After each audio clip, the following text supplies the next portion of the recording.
Alright, so in this video, we're going to look at the number e in logarithmic functions. We're going to start off with the number e and just go through our notes that hopefully you have printed out. So just as pi is a special number that we see a lot, and you probably saw a lot last year in geometry, e is a special irrational number as well. E is what we call the natural base or Euler's number. All right, and you'll see it a lot throughout this unit. Right now, all we're going to do is use Desmos to evaluate the expression. And the expression is, of course, going to have e in it. So I'm going to go ahead and jump to Desmos. So if we're looking at Desmos, I already have it in there, but if we just type in e, we see that it shows up as a number because it is an irrational number. So it gives us 2.71828 and on and on and on. All right, but we are trying to evaluate e to the third power. So we're going to go e to the third, and we get that is 20.0855369 and on and on and on. All right, but in our notes, we want to round to the nearest third decimal. Okay, so when we round, you should get that e to the third is 20.086. Go ahead and pause the video and see if you can get B. Hopefully you were able to plug B into Desmos and get the answer 0.887. All right. The next thing we are going to look at is, give me a second here. There we go. Identifying and graphing exponential growth and decay. So an exponential function has b to the x as part of the function, and the base b has to be a positive number other than 1. All right? It's called an exponential function because x is in the exponent. All right, these graphs represent either growth or decay, so either they go up really quickly or down really quickly. If b is greater than 1, then it is growth. If b is less than 1, then it is decay. So we're going to look at that base to figure out if we're growth, decay, or neither. All right. All exponential functions also have a horizontal asymptote. Before we get to graphing, let's go ahead and just try to identify if we're going to have an exponential growth, decay, or neither. So the first thing we have to identify is which one of these numbers is the base. So we have 5, 2 over 3, and x. So our base is going to be the number that has the exponent x with it. So that's going to be this 2/3 here. So 2/3 is less than 1, which means that it's going to be decay. Go ahead and pause the video and try B and C for me. Hopefully you were able to see that in B, 3 over 2 is the base, so that is greater than 1, so it is exponential growth. And then in C, there was a little bit tricky because there was an extra step. So if you look at C, we now have it raised to a negative x. We want it just raised to x. So we know how to deal with that. You're just going to flip your fraction because then it becomes a positive exponent.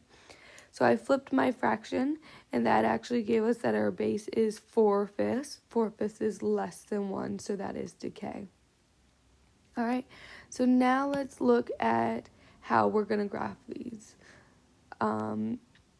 So we have seen this a lot. So we have our a out front of our base. If that a is greater than 1, then the graph is going to stretch. If a is less than 1, then it's going to compress. All right. Next, we have a number with the x in the exponent. If there is a number with the x in the exponent, then that's going to move the graph left or right. okay? If it is positive, so if you are adding something onto it, it's going to move the graph left. If it is negative, then it's going to move the graph right. All right, and the last piece that we're going to look at is this plus k that comes off the end. Plus k is going to move the graph up or down. So if we're adding k, then it's going to go up. If we're subtracting k, then it's going to go down. All right. The other thing that we normally see with these kinds of graphs is if there's a negative in front. And if there's a negative in front, then that means that it's going to flip.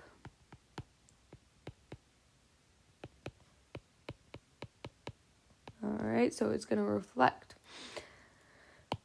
If it flips, that means it's going to be neither growth or decay.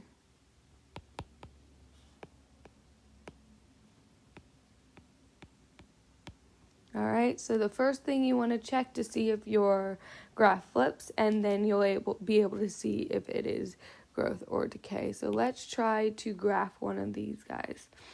So looking at this, it says first decide if the function is exponential growth, decay, or neither.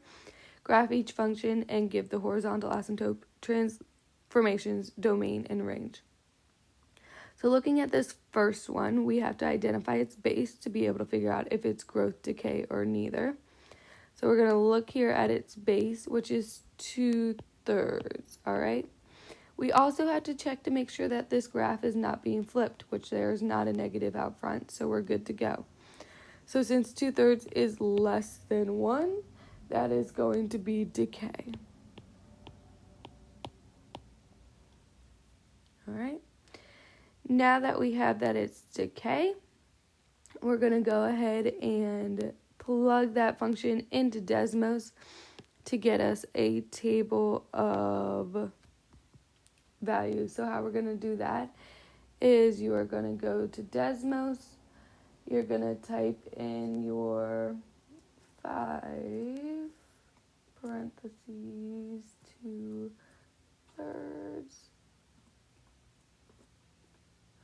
raised to x. And then in order to get your table, you're going to hit your gear and then the table, and there's a whole bunch of lists of values for you. Okay, so let's go back here.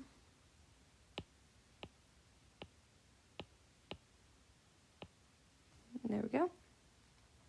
And so we should have -1, 7.5, 0.5, 1, 3.3 repeating, 2, 2.2 repeating, and 3, 1.48.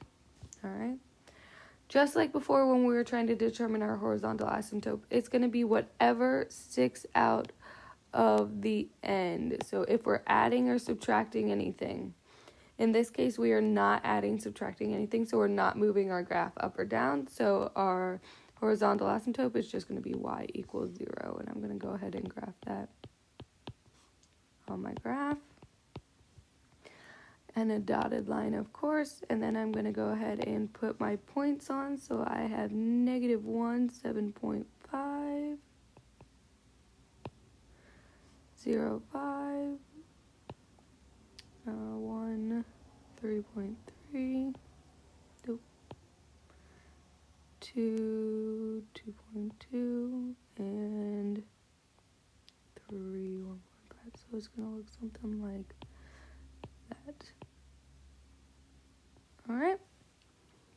So now let's look at our transformation. So our transformations, the only thing that we have is our a out front here, which is bigger than 1. So we're going to stretch by 5.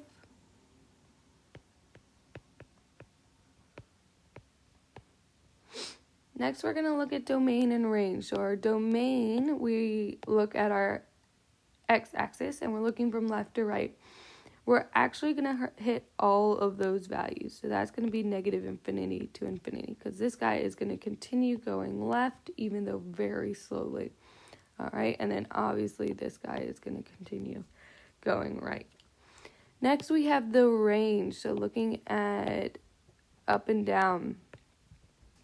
Our range, we're not going to hit any of these values down here, all right? Because our horizontal asymptote stops us from doing that. So, in fact, we're going to start from our horizontal asymptote and go up. So we're going to go from 0 to infinity. Go ahead and pause this video, try example 2, and then come back and check your work. All right, so here's the answer for example 2. Go ahead and check your work. If you can't see at the bottom there, it says domain is going from negative infinity to infinity, and range is going from 0 to infinity. So the next thing we're going to look at, we're going to throw e in here a little bit more.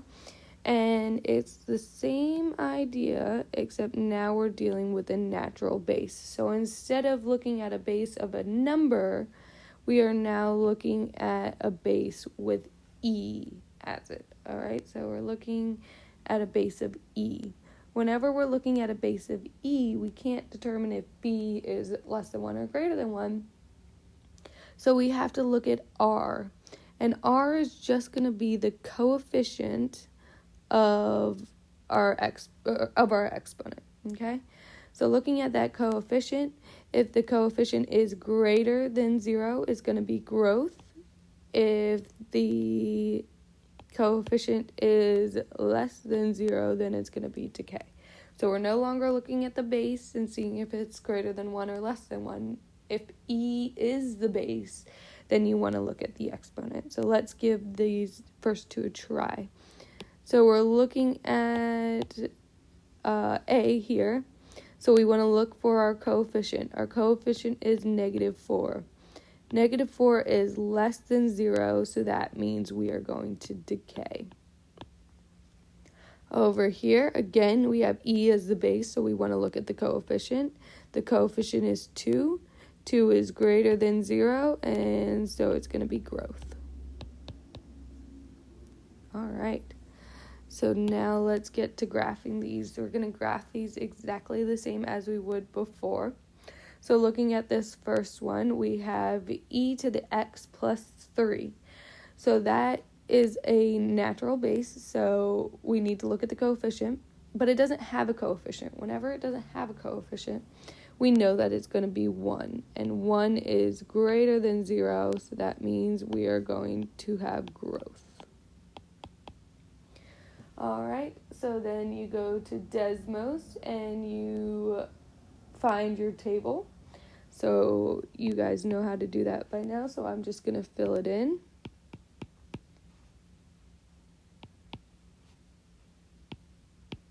You go to Desmos and get it for yourself while I go ahead and fill this in. Alright, so I went ahead and got the points and put them onto our graph. Now we just have to do our horizontal asymptote transformation, domain, and range. So looking at this one, we're going to have our plus 3 at the end. That plus 3 means that we're going to move up 3, which means our horizontal asymptote is going to move up 3 with us. So y is going to be at 3. So y equals 3. So we're going to throw that horizontal asymptote at y equals 3. The only transformation we have is going up 3. Looking at domain, it's still going to cover the whole x-axis, so we're going to have from negative infinity to infinity. And then looking at range, instead of starting at 0 now, we're going to start wherever our horizontal is and go up. So that is going to be 3 to 0. All right, go ahead and pause this video, try example 6, and come back to see your answers. Alright, so there is your answer for example 6. If you can't see the bottom, domain is negative infinity to infinity, and range is -2 to infinity. Thank you for watching this video. If you want to finish up these notes and finish up the rest of topic 18, go ahead and watch video number 2.